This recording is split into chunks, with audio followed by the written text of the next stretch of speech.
Hello प्यारे बच्चों। आज मैं आपके समक्ष कक्षा 5 की हिंदी पाठ्य पुस्तक रिमझिम से स्वामी की दादी इस पाठ को लेकर के प्रस्तुत हुई हूँ। बच्चों, सर्वप्रथम आपको बता दूं कि स्वामी की दादी इस पाठ के लेखक हैं R.K. नारायण जी और इसके अनुवादक हैं मस्तराम कपूर जी।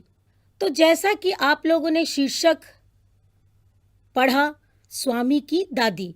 स्वामी कौन है और इस पाठ में उसकी दादी के बारे में कौन कौन सी बातें कही गई हैं, आइए इसकी चर्चा करेंगे पाठ पढ़ते हुए। चलिए शुरू करते हैं अपना पाठ। बैठक और भोजन कक्ष के बीच कम हवादार अंधेरे गलियारे की बंद सी कोठरी में स्वामीनाथन की दादी अपने सारे सामान के साथ रहती थी। उनका सामान था 5 दरियों, 3 चादरों, 5 तकियों वाला भारी भरकम बिस्तर और पटसन के रेशे का बना एक वर्गाकार बक्सा और लकड़ी का एक छोटा सा बक्सा जिसमें तांबे के सिक्के, इलायची, लौंग और सुपारी पड़े रहते थे। तो पाठ की शुरुआत हुई है एक ऐसे दृश्य के साथ, घर के उस कमरे के साथ जिसमें स्वामी अपनी दादी के साथ रहता था। उस कमरे की व्यवस्था को बताया गया है कि वह कमरा कहाँ पे स्थित था। वह एक भोजन कक्ष के बीच का कमरा था। बैठक और भोजन कक्ष के बीच में यह जो जगह होती है, उसी स्थान पर स्वामी अपनी दादी के साथ रहता था। और उस कमरे में और कौन कौन से सामान थे, इसकी चर्चा भी इसमें की गई है। हमने कौन से सामान के बारे में पढ़ा? हमने पढ़ा कि उस कमरे में 5 दरियां, 3 चादर, 5 तकिया और भारी भरकम बना हुआ इन सब से क्या था? बिस्तर था। और हाँ, पटसन के रेशे से बना एक वर्गाकार बक्सा भी था। और स्वामी की दादी उस बक्से में क्या रखती थी? वो रखती थी तांबे के सिक्के, इलायची, लौंग और सुपारी। कितनी खुशबूदार चीजें वह इस बक्से में रखती थी। आइए आगे पढ़ते हैं। बच्चों, आगे पढ़ने से पूर्व मैंने आपके सामने एक चित्र प्रस्तुत किया है जहां पर उस कमरे में जिन जिन वस्तुओं की उपस्थिति इस पाठ में बताई गई है उसका चित्र बना करके यहाँ पर प्रस्तुत किया है।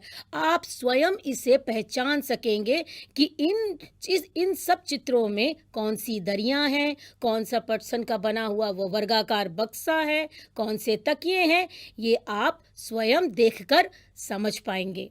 रात के भोजन के बाद स्वामीनाथन दादी के पास उसकी गोद में सिर रखे लौंग इलायची की गंध भरे वातावरण में अपने को बहुत प्रसन्न और सुरक्षित महसूस कर रहा था। बड़ी प्रसन्नता से भरकर वह बोला, ओ दादी, तुम नहीं जानती राजम कितनी ऊंची चीज है। उसने दादी को राजम और मणि की पहले दुश्मनी और फिर दोस्ती की कहानी कह सुनाई। बच्चों, अक्सर ये होता है, सभी बच्चे अपने नाना नानी, दादा दादी, इन सभी से बेहद प्रेम करते हैं और उनके साथ समय बिताना पसंद करते हैं। यही हाल हमारे स्वामीनाथन का था। उसे भी अपनी दादी के साथ समय व्यतीत करना बहुत भाता था और वो अपनी कहानियां सुनाता रहता था और दादी की बातें सुनता था। तो देखते हैं आगे इन दोनों के बीच में क्या बातें हुई। तुम्हें पता है, उसके पास सचमुच की पुलिस की वर्दी है, स्वामीनाथन बोला। सच? उसे पुलिस की वर्दी क्यों चाहिए? दादी ने पूछा। उसके पिता पुलिस अधीक्षक हैं। वह यहाँ की पुलिस के सबसे बड़े अफसर हैं। दादी काफी प्रभावित हुई इस बात को सुनकर के। उनका सच में काफी बड़ा दफ्तर होगा, उन्होंने कहा, अर्थात दादी ने कहा। फिर उन्होंने उन दिनों की कहानी सुनानी शुरू की जब स्वामीनाथन के दादा रौबदार सब मजिस्ट्रेट थे। जिनके दफ्तर में पुलिस वाले कांपते हुए खड़े रहते थे। उनसे डरकर खूंखार से खूंखार डाकू तक भाग खड़े होते थे। तो बच्चों, यहाँ पर जब स्वामीनाथन अपने मित्र की दोस्ती और दुश्मनी की कुछ कहानी सुनाने जा रहा था कि उसी समय उसकी दादी ने अपनी कहानी की शुरुआत कर दी। और किसके बारे में बताया? स्वामीनाथन के दादाजी के बारे में बताया कि कैसे वो पहले सब मजिस्ट्रेट थे और उनके सामने खूंखार से खूंखार अपराधी भी प्रत्यक्ष रूप से आने में डरता था। स्वामीनाथन अधीर होकर उसकी कहानी खत्म होने का इंतजार करने लगा, लेकिन दादी बोलती ही गई, इधर उधर भटकती हुई और अलग अलग समय पर घटी घटनाओं को गडमगड करती हुई। बच्चों, ऐसा कई बार होता है कि हम अपनी पुरानी यादों में इतने खो जाते हैं कि हम रुकते ही नहीं हैं। पुरानी चीज़ों को हम प्रस्तुत करते रहते हैं और यही हुआ स्वामीनाथन की दादी के साथ। स्वामीनाथन इंतज़ार कर रहा था कि कब उसकी दादी चुप होगी और कब वो अपने मित्र के बारे में बताएगा। बस काफ़ी है दादी, उसने रूखे स्वर में कहा। मैं तुम्हें राजम के बारे में कुछ बताना चाहता हूँ। जानती हो उसे गणित में कितने नंबर मिलते हैं? सारे नंबर मिलते होंगे, है ना? दादी ने पूछा। अरे नहीं, उसे 100 में से 90 मिलते हैं। चलो अच्छा है, लेकिन तुम्हें भी मेहनत करके उसकी तरह नंबर लेने चाहिए। तो देखा बच्चों आपने किस प्रकार से जब दादी स्वामीनाथन की दादी चुप नहीं हो रही थी तो स्वामीनाथन थोड़ा चिढ़ गया और उसने कहा, बस काफ़ी है दादी। अर्थात वो चाहता था कि दादी अपनी कहानियां न सुनाए और सिर्फ मेरी बातें सुने। और फिर स्वामीनाथन ने अपनी कहानी शुरू कर दी। उसने किसके बारे में बताया? उसने अपने मित्र राजम के बारे में बताया और चुपचाप स्वामी की दादी उसे सुनती रही और बीच बीच में उसके प्रश्नों का उत्तर भी देती रही। तुम्हें पता है, तुम्हारे दादा कभी कभी ऐसे उत्तर लिखते थे कि परीक्षकों को भी चकित कर देते थे। किसी सवाल का जवाब देने में वे दूसरों के मुकाबले 10वां हिस्सा वक्त ही लेते थे और फिर उनके जवाब इतने शानदार होते थे कि कभी कभी उनके अध्यापक उन्हें 200 नंबर दे देते थे। जब उन्होंने एमए किया तो उन्हें इतना बड़ा मेडल मिला था। तो ये सारी बातें स्वामीनाथन की दादी ने स्वामीनाथन को बताया। किसके बारे में बताया? स्वामीनाथन के दादाजी के बारे में बताया कि किस प्रकार से वो अपनी परीक्षा देते थे और सभी लोगों से कम वक्त लेते थे और किस प्रकार उनके जो अध्यापक थे, यानी कि स्वामीनाथन के दादाजी के अध्यापक थे, वो इतने प्रभावित हो जाते थे प्रश्नों के उत्तर से कि वो जहाँ 100 नंबर देने चाहिए वो उन्हें 200 नंबर देते थे। ऐसा स्वामीनाथन की दादी ने कहा। आगे जानते हैं। मैं कई सालों तक उसे गले में पहनती रही। पता नहीं मैंने कब उसे उतारा। हाँ, जब तुम्हारी बुआ पैदा हुई। नहीं नहीं, तुम्हारी बुआ नहीं, तुम्हारे पिताजी। याद आया, तब बच्चा 10 दिन का था। अरे नहीं, मैंने पहले ही ठीक कहा था, तुम्हारी बुआ ही पैदा हुई थी। पता है वो मेडल अब कहाँ है? मैंने वह तुम्हारी बुआ को दिया और उस बेवकूफ ने उसे गलवा कर 4 चूड़ियां बनवा ली, और वह भी इतनी मामूली सी चूड़ियां कि मैं हमेशा कहती रहती हूँ कि हमारे परिवार में उस जैसा महामूर्ख कोई नहीं। और तो ये कथन थे स्वामीनाथन की दादी जी का। उनकी दादी ने ये बताया कि किस प्रकार से स्वामीनाथन के दादाजी को जो मेडल प्राप्त हुआ था, उसे स्वामीनाथन की दादी ने उसकी बुआ को दे दिया था। और उसकी बुआ ने क्या किया? उसकी बुआ ने उस मेडल को गलवा कर अर्थात पिघलाकर उसकी 4 मामूली चूड़ियां बना दी।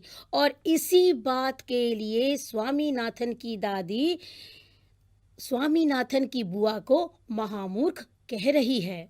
आगे जानते हैं क्या हुआ। अब बस भी करो दादी, तुम बेकार की पुरानी कहानियां सुनाती रहती हो।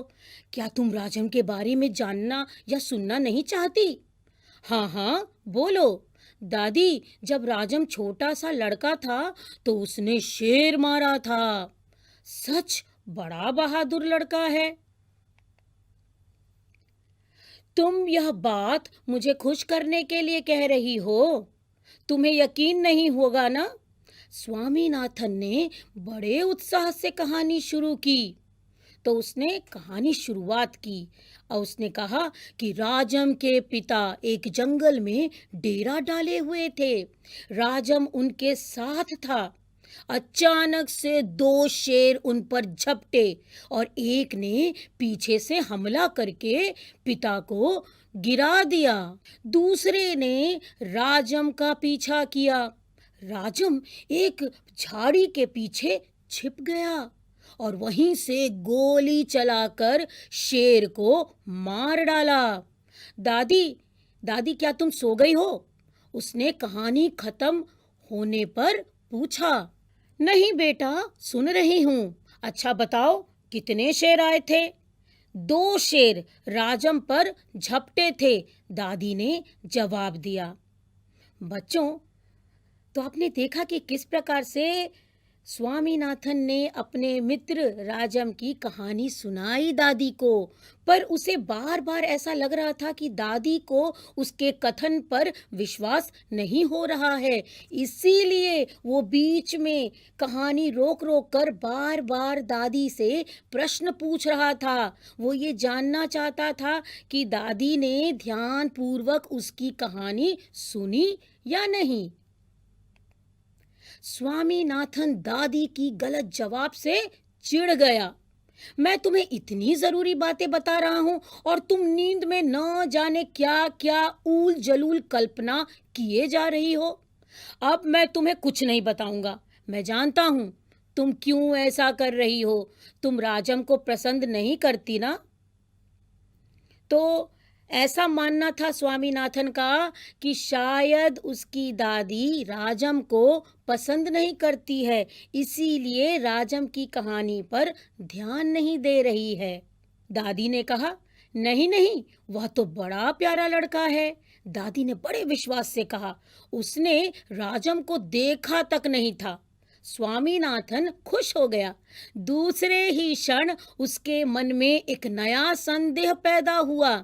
दादी, शायद तुम्हें शेर की कहानी पर विश्वास नहीं हो रहा है। तो बच्चों, आपने देखा कि किस प्रकार से स्वामीनाथन को खुश करने के लिए दादी ने ये कहा कि नहीं, राजम तो बहुत प्यारा लड़का है, जबकि राजम को दादी ने देखा तक नहीं था, उससे वो मिली भी नहीं थी। लेकिन केवल स्वामीनाथन को प्रसन्न करने के लिए उन्होंने ये बात कही। और अगले ही क्षण स्वामीनाथन के दिमाग में एक और संदेह पैदा हो गया। उसे लगा कि शायद दादी को मैंने जो शेर वाली कहानी सुनाई है, दादी को उस कहानी पर विश्वास नहीं हो रहा है। मैं एक एक शब्द पर विश्वास करती हूँ, दादी ने स्वर में अपने मिठास भरते हुए कहा। स्वामीनाथन को इससे थोड़ी खुशी हुई, लेकिन उसने चेतावनी के तौर पर जोड़ा, जो भी उसे झूठ कहेगा वह उसे गोली मार देगा। तो बच्चों, देखा, छोटे बच्चों की दुनिया अपनी अनोखी और अनूठी होती है। तो वह स्वामीनाथन अपनी दादी पर विश्वास स्वामीनाथन अपनी दादी को ये विश्वास दिलाना चाहता था कि किस प्रकार से उसने जो कहानी सुनाई वो बिल्कुल सत्य थी। और फिर उसने एक चेतावनी भी दी। कौन सी थी वो चेतावनी? वह यह थी कि जो भी उसे झूठ कहेगा वह उसे गोली मार देगा। दादी ने इसका समर्थन किया और हरीशचंद्र की कहानी सुनाने की बात कही, जिसने वचन का पालन करने के लिए सिंहासन, पत्नी और बच्चों को खो दिया और अंत में उसे सब कुछ वापस मिल गया। उसने कहानी आधी ही सुनाई थी कि स्वामीनाथन खर्राटे लेने लगा। दादी भी रुक रुक कर बोलने लगी, फिर वह भी सो गई। तो बच्चों, आपने देखा कि किस प्रकार से स्वामीनाथन अपनी बातों को अपनी दादी से बताता था और दादी की बातें भी सुनता था। इसी कहा सुनी करते करते वे दोनों अर्थात स्वामीनाथन और उसकी दादी दोनों गहरे नींद में चले जाते हैं। उम्मीद करती हूँ कि आपको यह पाठ भली भांति समझ में आया होगा। परंतु बच्चों, इस पाठ के उपरांत हमें आखिर इस पाठ से क्या शिक्षा प्राप्त होती है? आइए देखें। बड़ों के अनुभव हमेशा बच्चों के ज्ञान को बढ़ाते हैं। अर्थात हम बड़ों से जो बातें अपनी बताते हैं तो बड़े भी हमें अपने अनुभव की बातें बताते हैं, ज्ञान भरी बातें समझाते हैं। तो इससे क्या होता है? इससे हमारा ज्ञान और विस्तृत होता है। ठीक है, अब बढ़ते हैं हम अपने प्रश्नोत्तर की तरफ। पहला प्रश्न, मेडल से चूड़ियां बनवा लेने पर दादी ने बुआ को महामूर्ख क्यों माना? जैसा कि हमने पाठ में पढ़ा कि किस प्रकार से स्वामीनाथन के दादाजी को एक मेडल मिला था और स्वामीनाथन की दादी ने उस मेडल को बुआ को दे दिया था। लेकिन बुआ ने ऐसा कौन सा कार्य किया जिसके वजह से स्वामीनाथन की दादी उन्हें महामूर्ख कह रही हैं? आइए जानते हैं उत्तर। दादी ने बुआ को महामूर्ख इसलिए माना क्योंकि वह मेडल स्वामी के दादा को एमए करने पर मिला था। वह उनकी सफलता की निशानी थी, लेकिन बुआ ने उसे तुड़वाकर चूड़ियां बनवा ली थी। आइए बढ़ते हैं हम दूसरे प्रश्न की तरफ। सब मजिस्ट्रेट कौन होता है? क्या वह पुलिस विभाग में होता है? यह एक प्रश्न चिन्ह है। तो सर्वप्रथम देखा जाए तो इसमें दो प्रश्न हैं। सबसे पहला प्रश्न कि सब मजिस्ट्रेट कौन होता है और दूसरा क्या वो पुलिस विभाग का कोई भाग होता है? देखते हैं इसका उत्तर। सब मजिस्ट्रेट एक जज होता है और वह पुलिस विभाग में नहीं होता है। बढ़ते हैं अपने अगले प्रश्न की ओर। स्वामी का अपनी दादी के साथ कैसा रिश्ता था? तो बच्चों, इस पूरे पाठ में आपने इस पाठ से अनुभव किया होगा कि किस प्रकार से स्वामी अपनी सारी बातें अपनी दादी के साथ बांटता था। तो आखिर उन दोनों के बीच में कैसा रिश्ता था? देखते हैं इसका उत्तर। स्वामी का अपनी दादी से बड़ा गहरा लगाव था। वह उनकी गोद में सिर रखकर सुरक्षित महसूस करता था। वह उनसे कभी कभी चिढ़ जरूर जाता था, लेकिन उनसे बहुत प्यार करता था। रोज रात में उनके साथ ही सोता था। उनकी संगति में वह हमेशा प्रसन्न रहता था। तो बच्चों, उम्मीद करती हूँ कि आपको यह पाठ भली भांति समझ में आ गया होगा। अब क्यों ना हम अपने अगले भाग की ओर बढ़ें। और अगले भाग में मैं आपके लिए लाई हूँ गोलू नाम के इस बच्चे की कारस्तानियाँ, उसकी करतूतें। आइए देखते हैं। तो जैसा कि आप अपने समक्ष देख पा रहे हैं कि गोलू के पिताजी एक खिड़की को ध्यान से देख रहे हैं और कुछ कार्य कर रहे हैं। गोलू को देखते हुए गोलू के पिताजी कह रहे हैं, गोलू देखो, यह खिड़की का शीशा कितना गंदा हो गया है, बाहर बिल्कुल दिखाई नहीं देता। उन्होंने आगे कहा, मैं थोड़ी देर के लिए बाहर जा रहा हूं, तब तक तुम इसे साफ कर दो।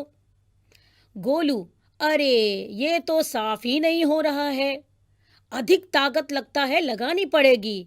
और गोलू ने बहुत ताकत लगाई और आप देख पा रहे हैं कि उसके सिर के ऊपर एक प्रश्न चिन्ह है, अर्थात उसने बहुत मेहनत की लेकिन शीशा साफ नहीं कर पाया।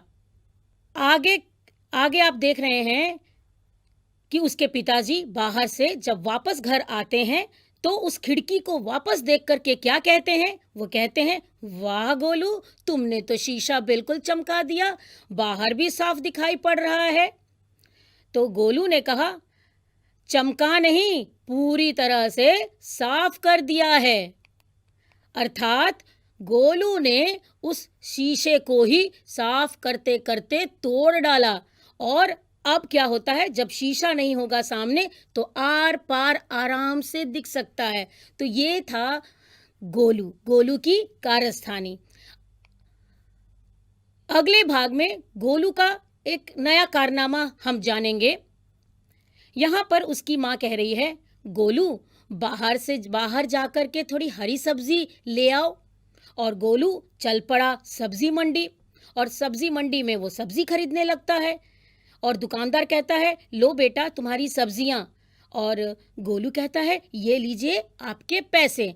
और जब तक वो दुकानदार को पैसे दे रहा होता है कि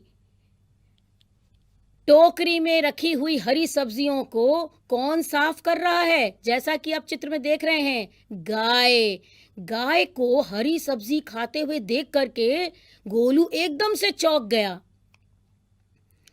और उसने क्या किया, वो अपना बस्ता लिए हुए घर पहुंचा और अपनी माता को बस्ता देता है और कहता है, तो उसकी माँ कहती है, ओ हरी सब्जी क्यों नहीं लाए?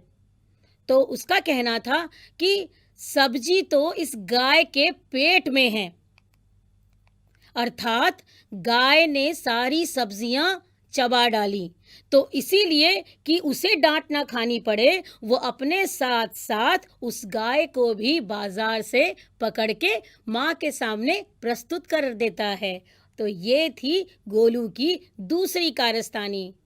आगे हम बढ़ते हैं, एक और बच्चे की कारस्तानी जानेंगे, डब्बू जी। जी हाँ, इसका नाम है डब्बू जी। जी हाँ, डब्बू जी की कारस्तानियां बिल्कुल अनोखी हैं। वह बड़े बड़े डींग हाँकने में माहिर हैं। तो एक दिन वो अपने मित्र के साथ घूमने जा रहे थे, जैसा कि आप चित्र में देख पाएंगे। यहाँ पर उसका मित्र कहता है कि मेरे पापा ने बर्फ के पहाड़ का एक ऐसा खरा चित्र बनाया है कि उसे देखकर लोगों के दांत ठंड से बजने लगते हैं। अब ये सुन करके डब्बू जी ने कहा, अरे यह तो कुछ भी नहीं, मेरे पापा ने एक आदमी का ऐसा खरा चित्र बनाया है कि हमें हर दूसरे दिन उसकी दाढ़ी बनानी पड़ती है। यानी कि यहाँ पर डब्बू जी ये बोल रहे हैं कि उसके पिताजी द्वारा बनाए गए चित्र में जिस व्यक्ति का जिक्र है, उसकी दाढ़ी निरंतर बढ़ती जाती है, जिसे हर दूसरे दिन काटनी पड़ती है। तो ये हुई बातों को बना चढ़ा के प्रस्तुत करने की एक कला। आइए जानते हैं डब्बू जी ने और क्या किया। तो डब्बू जी की अगली कारस्तानी है, आप देख पा रहे हैं कि वहां 3 व्यक्ति खाने की मेज पर बैठे हुए हैं और उनमें से जिसने सिर पे टोपी धारण की है, वो कह रहे हैं कि आज का खाना इतना लजीज है कि अगर एक लुकमा और खा लूंगा तो शायद मैं भाषण देने के काबिल नहीं रहूंगा। उसी समय डब्बू जी कहते हैं, अरे कोई इन्हें एक लड्डू लाकर और दे दो। अर्थात वे नहीं चाहते कि यह व्यक्ति मंच पे जाकर के भाषण दे। ये थी डब्बू जी की कारस्तानी। जी हाँ, ऐसे ही कारस्तानी ये करते रहेंगे और हम आपको यह सुनाते रहेंगे। तो अब इसी के साथ मैं आप लोगों से अलविदा लेती हूँ।